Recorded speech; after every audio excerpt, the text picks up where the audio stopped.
Hello, ladies.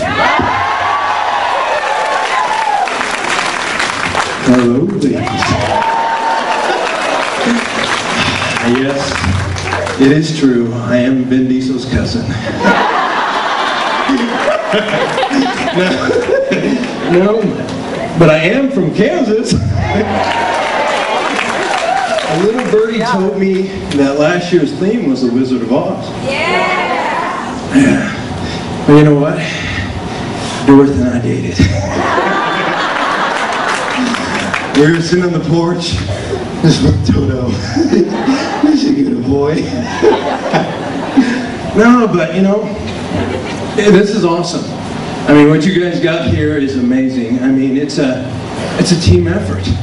I mean, you guys work together as a unit, as one. And that's what's so powerful.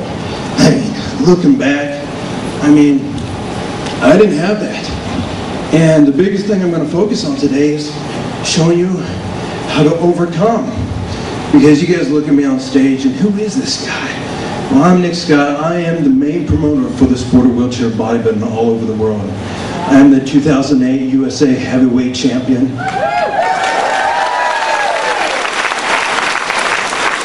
The 2009 national heavyweight champion.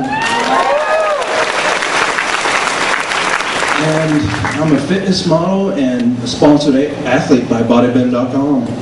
And on top of that, Ophelia, she's the owner of the Burn Machine. And I also did a fitness DVD with her.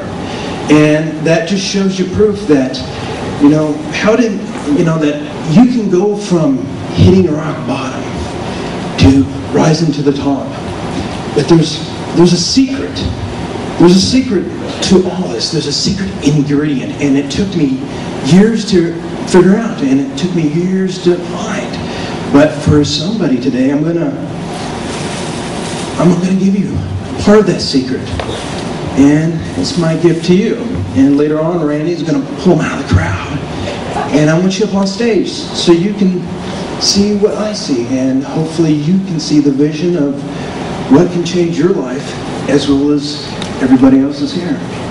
So it's like, okay, we see this video. Can I get on the screen, please?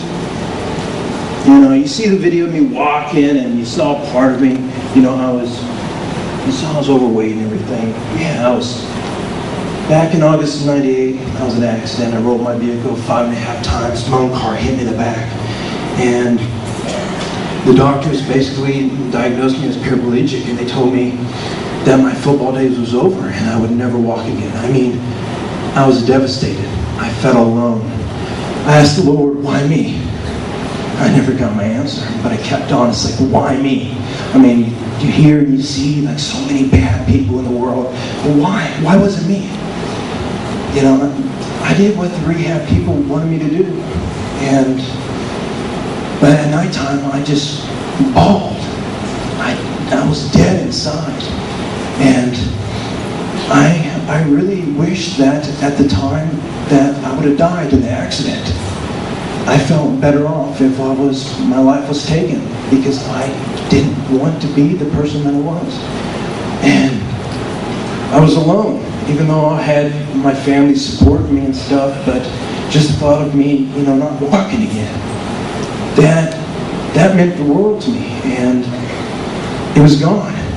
Just like, you know, there's something inside of every one of you guys that you guys feel like, you know, you guys cry at night sometimes, and you wish that life would, you know, something would happen, you know, that your life would change, that the weight would just come off, that you could just get that edge. And you know, you guys came across tops, and you guys are succeeding. And you guys, this is awesome. You guys, congratulate.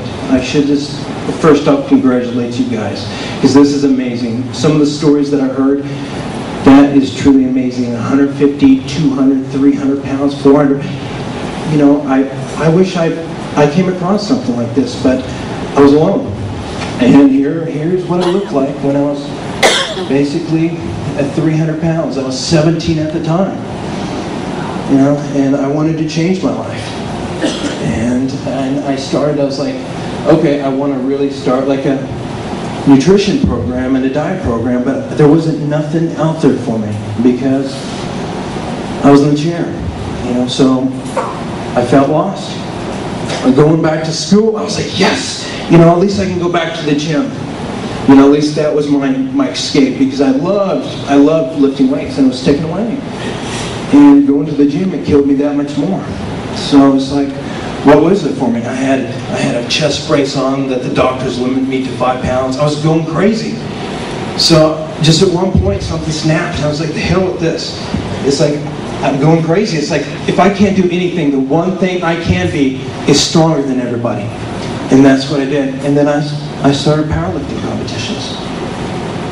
And that was the key, is just getting underneath the bench press and pushing up as much weight. I didn't really care about anything else. I went to school, I did my thing, but it was all about doing the bench press so I can not feel like a freak. Because when I was out in public, everywhere I went, I felt like people were looking at me, and the children sometimes come up to me, they would look at me and they'd say, what's wrong? And the parents would come quickly over, no, don't say that. And who do you think is in the wrong? Was it the child or was it the adult? Yeah, because now they're putting it in their head that don't do it, it's not right. And I said to the little girl, I said, I got a boo-boo on my back and something's wrong with my legs. And she didn't think nothing of it. So it's really how we put things, how we really go about things. And